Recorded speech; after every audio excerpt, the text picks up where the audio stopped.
നമ്മളിന്ന് പുതിയൊരു ചാപ്റ്റർ പഠിക്കാൻ പോവാണ്. നമ്മൾ ഫിസിക്സിലെ 5th chapter boy and voice എന്ന് പറഞ്ഞൊരു ചാപ്റ്ററാണ് നമ്മളിന്ന് പഠിക്കാൻ പോണത്. എന്താണ് boy and voice? Boy and voice എന്ന് പറഞ്ഞാൽ പ്ലവക്ഷമ ബലം. എന്താണ് ബോയ് ആൻഡ് വോയിസ് അല്ലെങ്കിൽ പ്ലവക്ഷമ ബലം? ഇപ്പം ചിത്രത്തിൽ എന്താ മക്കൾസിന് കാണുന്നത്? ഒരു ഷിപ്പ് കാണുന്നുണ്ടല്ലേ, ഒരു വലിയ ഭയങ്കര ബ്യൂട്ടിഫുൾ ആയിട്ടുള്ളൊരു ഷിപ്പ് കാണുന്നുണ്ടല്ലേ. അപ്പോൾ മക്കൾ എപ്പോഴെങ്കിലും ചിന്തിച്ചിട്ടുണ്ടോ, ഒരു ഷിപ്പ് എന്തുകൊണ്ടാണ് വെള്ളത്തിൽ, അത്ര വലിയൊരു ഷിപ്പ് വെള്ളത്തിലിട്ടാൽ വെള്ളത്തിലൂടെ പോയിട്ടും മുങ്ങാത്തത് എന്താണെന്ന് ചിന്തിച്ചിട്ടുണ്ടോ? ഇപ്പോൾ നമ്മളൊരു ഇരുമ്പിൻ്റെ ആണി വെള്ളത്തിലിട്ടാൽ അത് മുങ്ങിപ്പോകണ്ടല്ലേ, അത്ര ചെറിയൊരു വസ്തുവായ ആണി മുങ്ങിപ്പോകണ്ടല്ലേ. പക്ഷെ അത്രയ്ക്ക് വലിയൊരു ഷിപ്പ് എന്തുകൊണ്ട് മുങ്ങിപ്പോകണമെന്നില്ല? അങ്ങനെ എപ്പോഴെങ്കിലും ചിന്തിച്ചിട്ടുണ്ടോ? അപ്പോൾ അതിനെക്കുറിച്ചൊക്കെ, അതിൻ്റെ പിന്നിലൊക്കെ അതിൻ്റെ ഒരു റീസൺ ഉണ്ട്. അതിനെക്കുറിച്ചൊക്കെയാണ് ഈ ഒരു ചാപ്റ്ററിൽ നമ്മൾ നോക്കാൻ പോകുന്നത്. ഓക്കെ,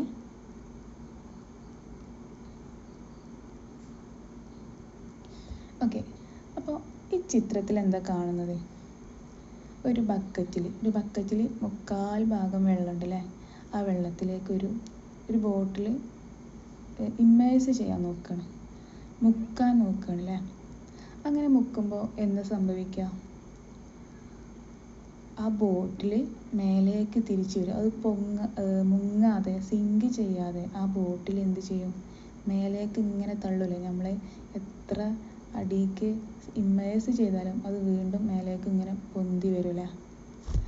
എന്താണ് അതിൻ്റെ റീസണ്? അതിൻ്റെ റീസൺ എന്ന് പറഞ്ഞാൽ, ആ ഒരു കുപ്പിക്ക് ഒരു വെയിറ്റ് ഉണ്ട്. ഒരു ലിക്വിഡിലേക്കാണ് നമ്മൾ ആ ഒരു ബോട്ടിൽ ഇമ്മേഴ്സ് ചെയ്യുന്നത്. അപ്പോൾ എന്താ അവിടെ സംഭവിക്കുന്നത്?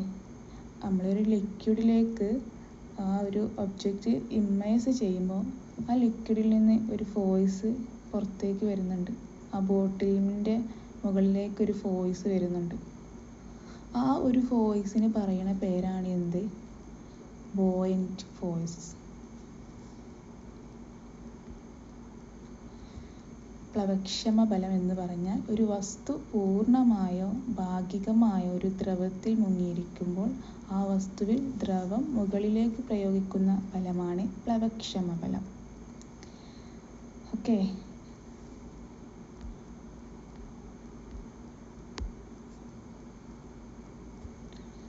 അപ്പോൾ നമ്മളൊരു ലിക്വിഡിലേക്കൊരു സാധനം, ഒരു ഒബ്ജക്റ്റ് മുക്കാൻ വേണ്ടി നോക്കിയാൽ അതിൻ്റെ വെയിറ്റ് കുറയുന്നത് പോലെ അനുഭവപ്പെടും. അതിന് കാരണം ആ ലിക്വിഡ് അതിന് മുകളിലേക്ക് ഒരു ഫോഴ്സ് കൊടുക്കുന്നുണ്ട്. ആ ഒരു ഫോഴ്സിന് പറയുന്ന പേരാണ് എന്ത്? ബോയന്റ് ഫോഴ്സ്. ഇപ്പോൾ മക്കളെ ഈ ഒരു പിക്ചർ നോക്കൂ. അതെന്താണ്? ഹീലിയം ബലൂൺസ് ആണല്ലേ. ഹീലിയം ബലൂൺസ് അങ്ങനെ വിട്ടാൽ മുകളിലേക്ക് ഇങ്ങനെ പറന്നു പോകൂലേ. നല്ല ഭംഗിയല്ലേ ഇത് കാണാൻ? എന്തുകൊണ്ടാണ് അവിടെ ഹീലിയം ബലൂൺസ് പൊങ്ങി പോകുന്നത്? What happens to a helium-filled balloon when it is set free in the atmosphere? അറ്റ്മോസ്ഫിയറിലേക്ക് ഫ്രീ ആയി പോകുന്ന ഹീലിയം ബലൂൺ എന്താ സംഭവിക്കുന്നത്?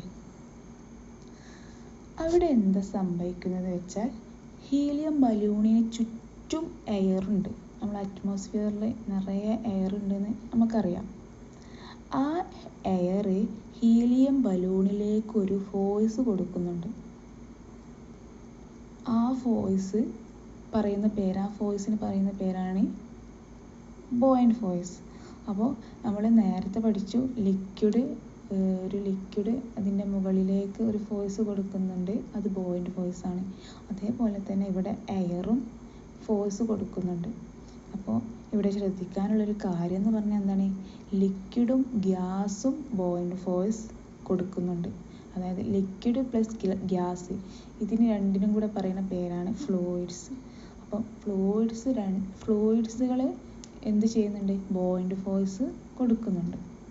അപ്പോൾ ഇവിടെ എന്താ സംഭവിക്കുന്നതെന്ന് വെച്ചാൽ, ഹീലിയം ബലൂണിന് ചുറ്റും എയറുണ്ട്. ആ എയർ ഹീലിയം ബലൂൺസിന് ഒരു ബോയന്റ് ഫോഴ്സ് കൊടുക്കുന്നുണ്ട്. അതുകൊണ്ട് തന്നെ അത് പൊങ്ങിപ്പോകുന്നുണ്ട്. അതാണ് ഇതിൻ്റെ പിന്നിലെ reason. There is air around a helium balloon, that air is exerting a buoyant force upward on the helium. അന്തരീക്ഷ വായുവിൽ സ്വതന്ത്രമാക്കപ്പെട്ട ഹീലിയം നിറച്ച ബലൂണിന് എന്ത് സംഭവിക്കും? ഹീലിയം ബലൂണിന് ചുറ്റും വായുവുണ്ട്.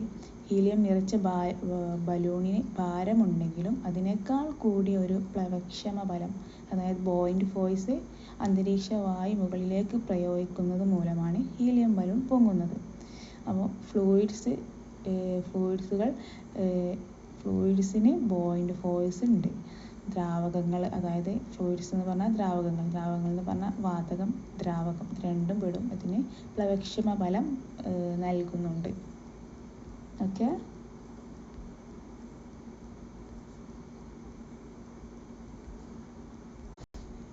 ദെൻ നെക്സ്റ്റ് പിക്ചർ നോക്കൂ. ഇവിടെ എന്താ കാണപ്പെടുന്നത്? 2 പിക്ചർ ഉണ്ട് അല്ലേ? അതിൽ രണ്ടിലും ഓരോ വെയിറ്റ് ഹാങ് ചെയ്ത് വെച്ചിട്ടുണ്ട് അല്ലേ? എന്നിട്ട് അത് ഫസ്റ്റത്തെ പിക്ചർ എയിലെ വെയിറ്റ് നമ്മൾ എവിടെയാണ്? എയറിൽ വെച്ചിട്ടാണ് അല്ലേ നമ്മൾ വെയിറ്റ് എടുക്കാൻ പോകുന്നത്. ദെൻ നെക്സ്റ്റ് ഒരു വാട്ടറിൽ ഇമ്മേഴ്സ് ചെയ്യപ്പെട്ട രീതിയിലാണ് കാണപ്പെടുന്നത്. ഓക്കെ, അപ്പോൾ നമുക്ക് ഇവിടെ കണ്ടുപിടിക്കേണ്ടത് which spring balance will show more wait. ഏത് സ്പ്രിംഗ് ബാലൻസിനാണ് മോർ വെയിറ്റ് അനുഭവപ്പെടുന്നത്? ഏതിനായിരിക്കും? ഫസ്റ്റിൽ നമ്മൾ എയറിലായിരിക്കുമ്പോൾ അവിടെ കാണാം 50 ന്യൂട്ടൺ, 15 ന്യൂട്ടൺ വെയിറ്റ് ഉണ്ട് ആ ഒരു ഒബ്ജക്റ്റിന്. ദെൻ അത് വാട്ടറിലേക്ക് ഇമ്മേഴ്സ് ചെയ്യപ്പെടുമ്പോൾ അത് 13 ന്യൂട്ടണായി മാറുന്നു. എന്തായിരിക്കും അതിന് കാരണം?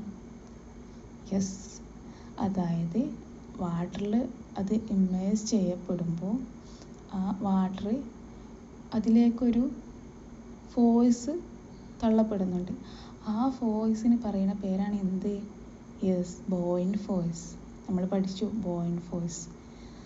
അപ്പോൾ ഇവിടെ ആ ബോയിൻ്റ് ഫോഴ്സ് കൂടുമ്പോൾ നമ്മൾ വെയിറ്റ് കുറയാണ് ചെയ്യണത്. അതുകൊണ്ട് തന്നെ എയറിലുള്ള ആ ഒരു ഒബ്ജക്റ്റിന് ആ ഒരു സ്പ്രിംഗ് ഏക്കായിരിക്കും ഏറ്റവും കൂടുതൽ വെയിറ്റ് കൂടുതൽ.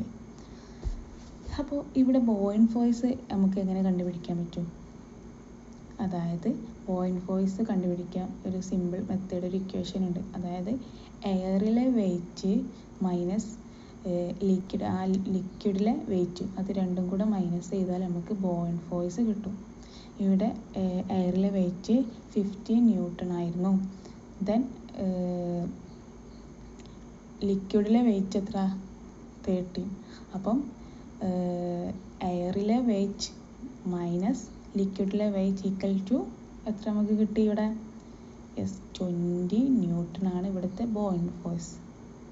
ഓക്കെ, അപ്പോൾ loss of weight equal to buoyant force.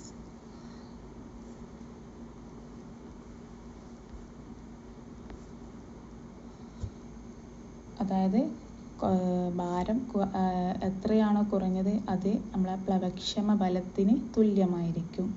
Okay, buoyant force equal to എയറിലുള്ള weight minus weight of liquid. Yes, അപ്പോൾ നെക്സ്റ്റ് ഇയർ ഇവിടെ കുറച്ച് ഒബ്ജക്റ്റുകളും അതിൻ്റെ എയറിലുള്ള വെയിറ്റും ആൻഡ് വാട്ടറിലുള്ള വെയിറ്റും കൊടുത്തിട്ടുണ്ട്. നമ്മളോട് പറഞ്ഞിട്ടുള്ളത് എന്താണ്? ബോയിൻ്റ് ഫോഴ്സ് കാണാനാണ്. ബോയിൻ്റ് ഫോഴ്സ് എങ്ങനെ കാണുക? ഓരോന്നിൻ്റെയും W1 മൈനസ് W2, അതായത് weight in air minus weight in water. അപ്പോൾ സ്റ്റോണിൻ്റെത് എങ്ങനെ കാണാം? Weight in water equal to 13, weight in air equal to 15 newton. Then 15 minus 13 equal to 20 നമുക്ക് കിട്ടും ബോയിൻ്റ് ഫോഴ്സ്. ഓക്കെ, അങ്ങനെ ഓരോ എല്ലാത്തിൻ്റെയും ബോയിൻ്റ് ഫോഴ്സ് അങ്ങനെ W1 മൈനസ് W2 നമുക്ക് കാൽക്കുലേറ്റ് ചെയ്താൽ കിട്ടും, ഈസിയാണ്. When an object is in a fluid, the buoyant force experienced by the object is equal to the loss of weight of the object. Okay? അതായത് ഒരു വസ്തു ദ്രവത്തിൽ സ്ഥിതി ചെയ്യുമ്പോൾ അതിൽ അനുഭവപ്പെടുന്ന പ്ലവക്ഷമ ബലം വസ്തുവിൻ്റെ ഭാരക്കുറവിന് തുല്യമായിരിക്കും. ഓക്കെ. ദെൻ നമുക്ക് നോക്കാനുള്ളത് ഫാക്ടേഴ്സ് ഇൻഫ്ലുവൻസിങ് ബോയിൻഡ് ഫോഴ്സ്. എന്താണത്? അതായത് ബോയിൻഡ് ഫോഴ്സിനെ സ്വാധീനിക്കുന്ന ഘടകങ്ങൾ എന്തൊക്കെയാണെന്നാണ് നെക്സ്റ്റ് നോക്കാനുള്ളത്. First one, density of the fluid. അതായത് ഫ്ലൂയിഡിൻ്റെ ഡെൻസിറ്റി നമ്മളെ ബോയിൻഡ് ഫോഴ്സിനെ ഇൻഫ്ലുവൻസ് ചെയ്യുന്ന ഫസ്റ്റത്തെ ഒരു ഫാക്റ്റാണ്. Then second one, volume of the object. ആ ഒബ്ജക്റ്റിൻ്റെ വോളിയം. നോക്കൂ, ഡെൻസിറ്റി ആൻഡ് ബോയിൻഡ് ഫോഴ്സ് എങ്ങനെ റിലേറ്റഡ് ആയിട്ടുള്ളത് നമുക്ക് നോക്കാം.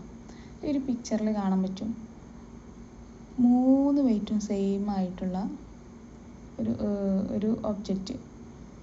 3ൻ്റെയും ഒബ്ജക്റ്റ് വെയിറ്റ് സെയിം ആണ്. ഫസ്റ്റത്തെ ഒബ്ജക്റ്റ് ഏതിലാണ് ഇടുന്നത്? സാച്ചുറേറ്റഡ് സോൾട്ട് വാട്ടർ, അതായത് ഉപ്പ് ലായനിയിൽ. Then next water, then last glycerine. ഇതിൽ ഈ 3 ഫ്ലൂയിഡ് ലിക്വിഡിലും എന്താ ഇവിടെ സംഭവിക്കുന്നത്? Factors influencing buoyant force. എന്താ അങ്ങനെ പറഞ്ഞാൽ?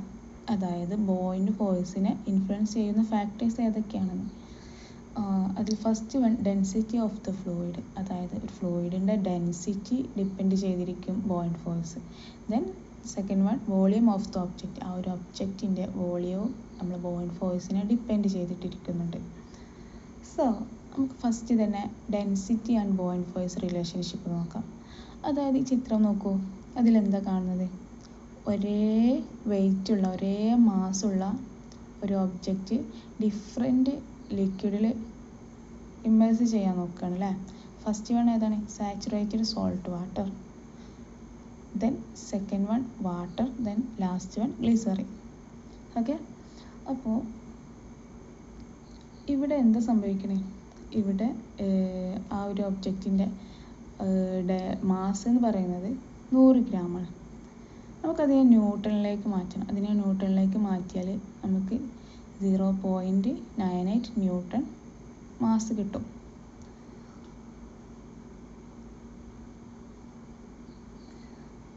ഓക്കെ. അതായത് പ്രവക്ഷമ ബലത്തെ സ്വാധീനിക്കുന്ന ഘടകങ്ങളെ കുറിച്ചാണ് നമ്മൾ പറയുന്നത്. ഫസ്റ്റ് വൺ, ദ്രാവകത്തിൻ്റെ സാന്ദ്രത. ദെൻ സെക്കൻഡ് വൺ, വസ്തുവിൻ്റെ വ്യാപ്തം.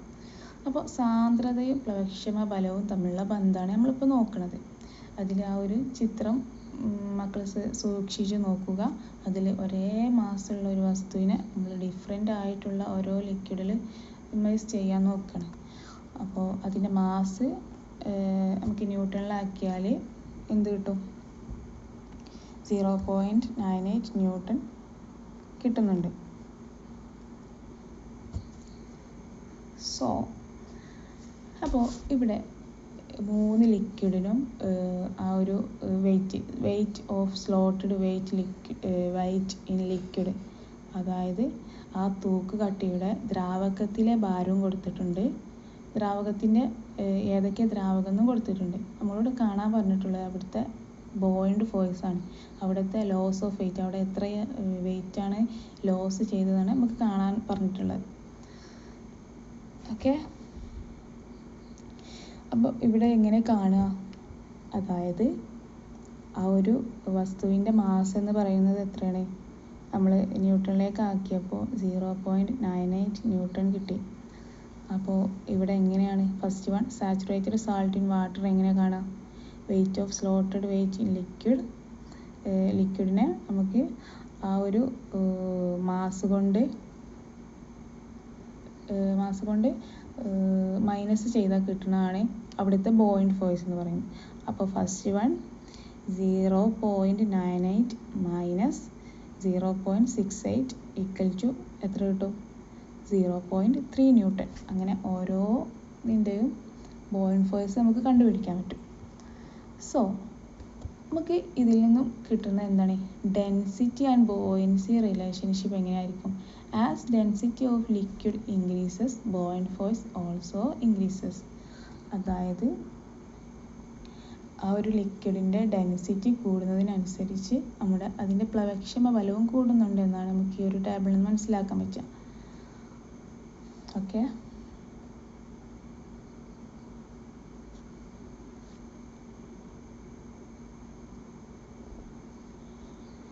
ദെൻ ഈ ഒരു ചിത്രം നോക്കൂ. When will spring balance show maximum weight of stone? അതായത് ഇവിടെ ഈ സ്പ്രിംഗ് ബാലൻസ് മാക്സിമം വെയിറ്റ് ഏതിലാണ് കാണിക്കുക? ഇവിടെ 4 ഇത് കൊടുത്തിട്ടുണ്ട്. അതിൽ വാട്ടർ ഉണ്ട്, സലൈൻ വാട്ടർ ഉണ്ട്, കെറോസിൻ ഉണ്ട്, എയർ ഉണ്ട്. ഈ 4 ആ വെയിറ്റ് ബാലൻസ് ഏറ്റവും കൂടുതലായിട്ട് കാണിക്കുക ഏതിലാണെന്നാണ്. ഓക്കെ, അപ്പോൾ ആ ഒരു ടേബിൾ കൊടുത്തിട്ടുണ്ട്. അതിൻ്റെ ഡെൻസിറ്റി, വാട്ടറിൻ്റെ ഡെൻസിറ്റി 1000, ദെൻ കെറോസിൻ്റെ 810 ആൻഡ് സലൈൻ വാട്ടറിൻ്റെ 1025. അപ്പോൾ ഇവിടെ എങ്ങനെ നമ്മൾ കണ്ടുപിടിക്കാം? അതായത് സ്റ്റോണിന് ഏറ്റവും കൂടുതൽ വെയിറ്റ് ഉണ്ടാവില്ല എപ്പോഴായിരിക്കും? ബോയൻസി കൂടിയാൽ വെയിറ്റ് കുറയല്ലേ ചെയ്യുക. ഇവിടെ ബോയൻസി ഏറ്റവും, ഈ ഒരു ടേബിളിൽ നോക്കിയാൽ ബോയൻസി ഏറ്റവും കൂടുതലായിരിക്കും. ഡെൻസിറ്റി കൂടിയാൽ ബോയൻസി കൂടുന്നത് നമ്മൾ പഠിച്ചു. അപ്പം വാട്ടറിന് 1000, കെറോസിന് 810 ആൻഡ് സലൈൻ വാട്ടറിന് 1025. അപ്പോൾ ഏറ്റവും കൂടുതൽ ഡെൻസിറ്റി ആയിരിക്കും സലൈൻ വാട്ടറിനല്ലേ. അപ്പം ഇവിടെ ഏറ്റവും കൂടുതൽ ബോയൻസി കൂടുതലുള്ളതും സലൈൻ വാട്ടറിനാണ്. അപ്പോൾ ഇവിടെ എന്താ സംഭവിക്കുന്നത്? ബോയൻസി കൂടിയാൽ വെയിറ്റ് കുറയുകയാണ് ചെയ്യുക. അപ്പോൾ ഇവിടെ ഏറ്റവും വെയിറ്റ് ആർക്കായിരിക്കും? ബോയൻസി ആർക്കാണോ ഏറ്റവും കുറവ് അവർക്കായിരിക്കും വെയിറ്റ് കൂടുതൽ. അപ്പോൾ ഇവിടെ ആർക്കാണ് ഏറ്റവും കുറവ് ബോയൻസി വന്നിട്ടുള്ളത്? കെറോസിനാണ് അല്ലേ. ഓക്കെ, അപ്പോൾ കെറോസിനായിരിക്കും ഏറ്റവും കൂടുതൽ വെയിറ്റ്. ഓക്കെ, സോൾട്ട് വാട്ടറിൻ്റെ ഡെൻസിറ്റി ഇൻക്രീസ് ചെയ്യുമ്പോൾ നമ്മൾ ബോയൻസി ഓൾസോ ഇൻക്രീസ്. ബോയൻസി കൂടിയാൽ സ്വാഭാവികമായിട്ടും എന്ത് സംഭവിക്കും? നമ്മളുടെ വെയിറ്റ് കുറയാണ് ചെയ്യുക. ഓക്കെ,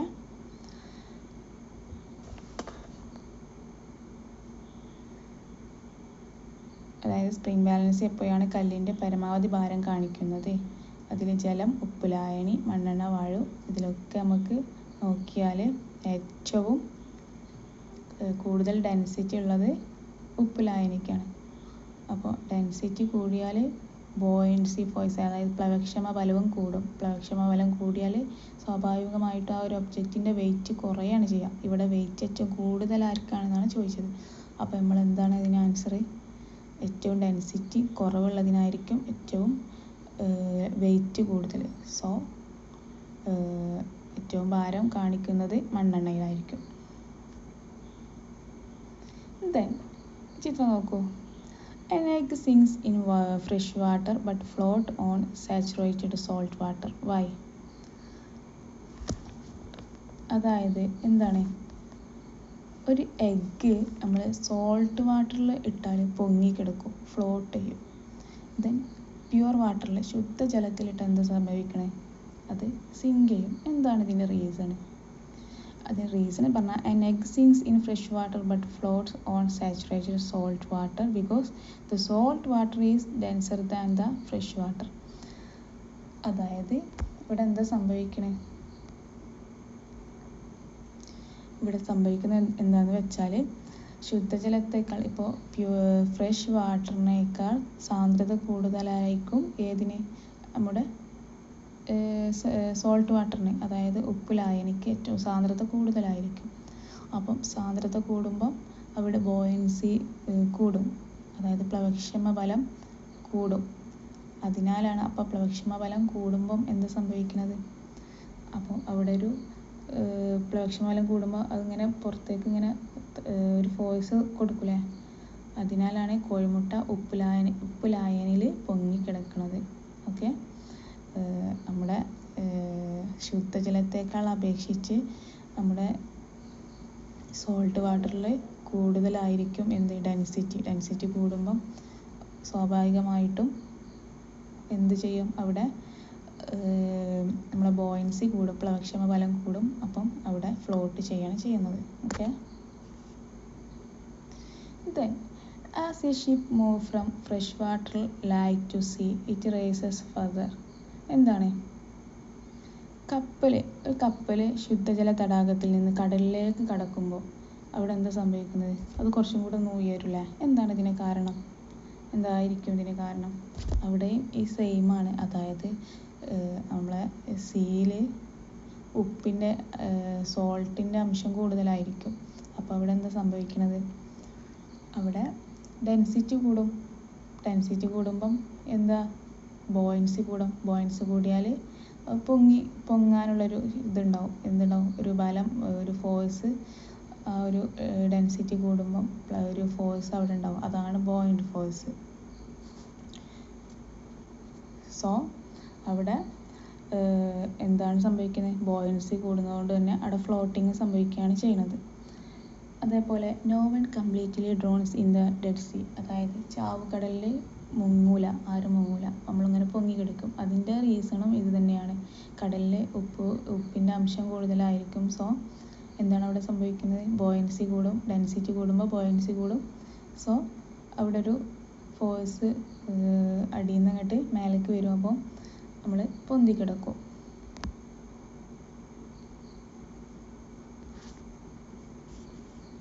ശുദ്ധജല തടാകത്തിൽ നിന്ന് കടലിലേക്ക് കടക്കുമ്പോൾ കൂടുതൽ ഉയരുന്നു. അതേപോലെ ചാവുകടലിൽ ആരും തന്നെ പൂർണ്ണമായും മുങ്ങിപ്പോകുന്നില്ല. ഇതിനൊക്കെ റീസൺ എന്ന് പറയുന്നത് നമ്മളെ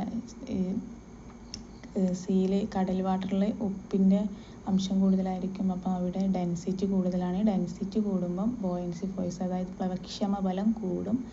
അപ്പം സ്വാഭാവികമായിട്ടും അവിടെ ഒരു ഫ്ലോട്ടിങ് സംഭവിക്കുകയാണ് ചെയ്യുന്നത്. ദെൻ ഈ ചിത്രം നോക്കൂ. അതിൽ ഒരു ബലൂണും ഉണ്ട്, പിന്നെന്താണ്, ഒരു കോയിനും ഉണ്ടല്ലേ. രണ്ടിൻ്റെയും വെയിറ്റ് എത്രയാണ്? 5 gram അല്ലേ. പക്ഷേ വിച്ച് വിൽ സിങ്ക്? ഇതിൽ ഏതായിരിക്കും സിങ്ക് ചെയ്യുക?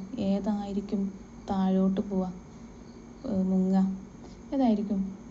ബലൂണ് മുങ്ങോ? ഇല്ലല്ലേ, കോയിനായിരിക്കും മുങ്ങല്ലേ. എന്തായിരിക്കും അതിന് റീസൺ? പക്ഷെ രണ്ടിൻ്റെയും വെയിറ്റ് സെയിം ആണല്ലോ. പക്ഷെ ബലൂൺ എന്താ മുങ്ങാത്തത്? അതിന് പിന്നിൽ ഒരു റീസൺ ഉണ്ട്.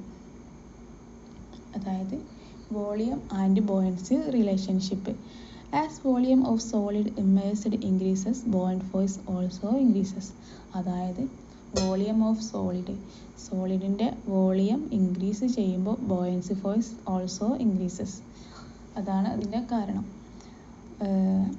അതായത് ഇവിടെ ബലൂണിന് കോയിനെക്കാട്ടി വോളിയം കൂടുതലായിരിക്കും. അപ്പോൾ വോളിയം കൂടുമ്പോൾ അവിടെ എന്താണ്, ബോയൻസി ഫോഴ്സ് ഇൻക്രീസ് ചെയ്യും. ബോയൻസി ഫോഴ്സ് ഇൻക്രീസ് ചെയ്യുമ്പോൾ അവിടെ ഫ്ലോട്ടിംഗ് ആണ് സംഭവിക്കുക. ഇത് നെക്സ്റ്റ് നോക്കൂ. N iron block and copper block of same mass 3 kg but different volumes is dropped in water which will experience more buoyancy. രണ്ടിൻ്റെയും, അയൺ ബോക്സിൻ്റെയും കോപ്പർ ബ്ലോക്കിൻ്റെയും രണ്ടിൻ്റെയും wait same ആണ്. പക്ഷേ വോളിയം മാറ്റുണ്ടല്ലേ. അപ്പോൾ അയൺ ബ്ലോക്കാണ് ഏറ്റവും കൂടുതൽ വോളിയം ഉള്ളത് കോപ്പർ ബ്ലോക്കിനേക്കാളും. അപ്പോൾ അവിടെ സിങ്ക് ചെയ്യുന്നത് കോപ്പർ ബ്ലോക്ക് ആയിരിക്കും. അപ്പോൾ വ്യാപ്തം പ്ലവക്ഷമ ബലബന്ധം, അത് രണ്ടും തമ്മിലുള്ള ബന്ധം എന്ന് പറഞ്ഞാൽ മുങ്ങിയ ഖരത്തിൻ്റെ വ്യാപ്തം കൂടുന്നതിനനുസരിച്ച് പ്ലവക്ഷമ ബലം കൂടുന്നു. അതുപോലെ ക്വസ്റ്റ്യന് ഒരേ മാസമുള്ള വ്യത്യസ്ത അളവിലുള്ള ഇരുമ്പ് കട്ടയും ചെമ്പ് കട്ടയും വെള്ളത്തിൽ വീഴുമ്പോൾ ഏതിനാണ് കൂടുതൽ പ്ലവക്ഷമ ബലം അനുഭവപ്പെടുന്നത്? അവിടെ ഏതിനാണോ ഏറ്റവും കൂടുതൽ വ്യാപ്തമുള്ളത് അതിന് ബോയൻസി ഫോഴ്സ് കൂടുതലായിരിക്കും മറ്റേതിനേക്കാളും. ഓക്കെ, വ്യാപ്തം കുറഞ്ഞതിനേക്കാളും. സോ ഏതായിരിക്കും കൂടുതൽ പ്ലവക്ഷമ ബലം? വോളിയം കൂടുന്നതിനനുസരിച്ച് പ്ലവക്ഷമ ബലം കൂടുന്നു. Then Archimedes principle. എന്താണ് ആർക്കിമിഡീസ് പ്രിൻസിപ്പിൾ? അതായത് ഈ ചിത്രത്തിൽ ശ്രദ്ധിക്കൂ. When an object completely or partially immersed in a fluid, the buoyant force acting on the object is equal to the weight of the fluid displaced by the object. This is Archimedes' principle. എന്താണ് അങ്ങനെ പറഞ്ഞത്? അതായത് ഇപ്പോൾ full നിറഞ്ഞിട്ടുള്ളൊരു ബക്കറ്റിലേക്ക് ഞാനൊരു ball മുക്കാൻ നോക്കുകയാണ്. അപ്പോൾ എന്താ അവിടെ സംഭവിക്കുക? ആ ബോൾ മുക്കുമ്പം കുറച്ച് വെള്ളം ബക്കറ്റിൻ്റെ പുറത്തോട്ട് ഒഴുകിപ്പോലെ. അപ്പോൾ അവിടെ എന്താ സംഭവിച്ചത്? അതായത് അതിൻ്റെ പിന്നിലുള്ള ഒരു റീസൺ എന്ന് പറയുന്നതാണ് ആർക്കിമിഡീസ് പ്രിൻസിപ്പിൾ. ഒരു ഒബ്ജക്റ്റ് ഒരു ഫ്ലൂയിഡിൽ കംപ്ലീറ്റ്ലി അല്ലെങ്കിൽ ഒരു പാർഷ്യലി മുക്കാൻ വേണ്ടി നമ്മൾ നോക്കുമ്പോൾ അതിൽ നിന്ന് കുറച്ച് വാട്ടർ പുറത്തോട്ട് പോകുന്നുണ്ട്. ആ ആ പുറത്തോട്ട് വരുന്ന വെള്ളവും അവിടെ ഉണ്ടായ ബോയിൻ്റ് ഫോഴ്സും ഈക്വൽ ആയിരിക്കും. അവിടുത്തെ ബോയിൻ്റ് ഫോഴ്സ് എന്ന് പറഞ്ഞാൽ ആ പുറത്തോട്ട് പോയ ആ ഒരു വെള്ളത്തിൻ്റെ കണക്കാണ്, ആ ഒരു അളവാണ് അവിടെ നടന്നിട്ടുള്ള ബോയിൻ്റ് ഫോഴ്സ് എന്ന് പറയുന്നത്. ഇതാണ് Archimedes principle.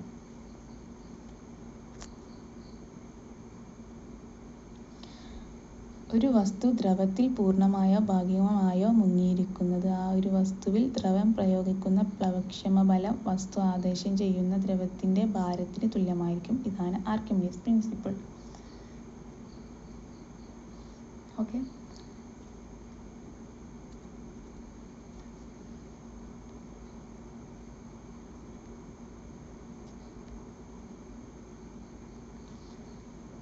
Then principle of flotation. എന്താണ് പ്രിൻസിപ്പിൾ ഓഫ് ഫ്ലോട്ടേഷൻ?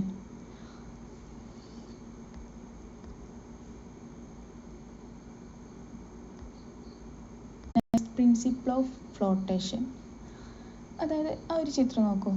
അതിലെ ഒരു ബോളിലെ ആ ബോളിൻ്റെ വെയിറ്റ് എന്ന് പറയുന്നത് 60 ന്യൂട്ടൺ ആൻഡ് അതിൻ്റെ ബോയിൻ്റ് ഫോഴ്സ് എന്ന് പറയുന്നത് 40 ന്യൂട്ടൺ ആണ്.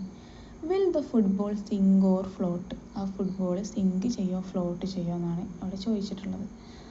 അപ്പോൾ എന്താണ്, അത്രയ്ക്ക് ഈസി ആയിട്ടുള്ള ക്വസ്റ്റ്യൻ ആണല്ലേ. ആ വെയിറ്റ് ബോയിൻ്റ് ഫോഴ്സിനേക്കാളും കൂടുതലാണെന്നുണ്ടെങ്കിൽ സ്വാഭാവികമായിട്ടും അത് സിങ്ക് ചെയ്യും അല്ലേ, ഒരു സംശയമില്ല.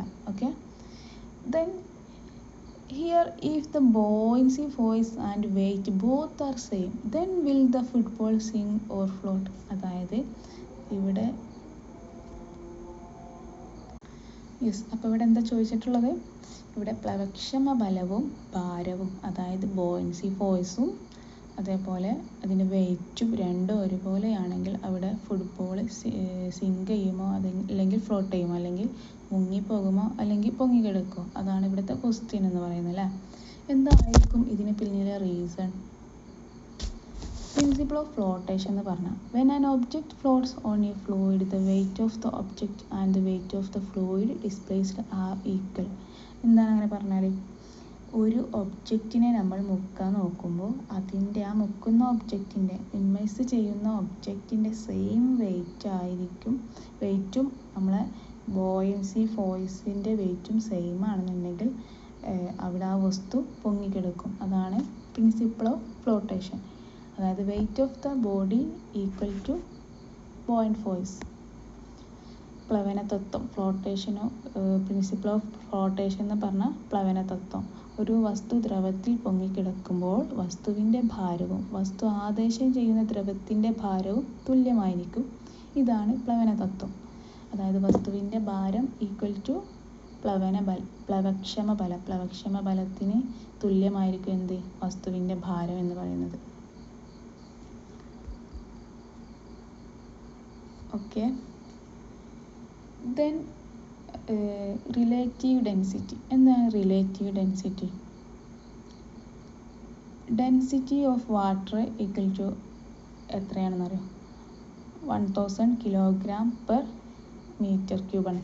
അതായത് വാട്ടറിൻ്റെ ഡെൻസിറ്റി എന്ന് പറയുന്നത് 1000 kg/m.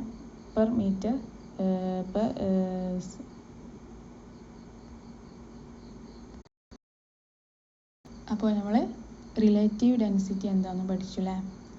Density has no unit. ഡെൻസിറ്റിക്ക് പ്രത്യേകിച്ച് യൂണിറ്റ് ഒന്നുമില്ല. അതേപോലെ hydrometer is used to find the relative density of a liquid.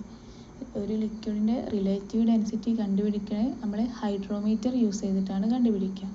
Okay. ഈ ഒരു ചിത്രത്തിലുള്ള കാണുന്നതാണ് ഹൈഡ്രോമീറ്റർ.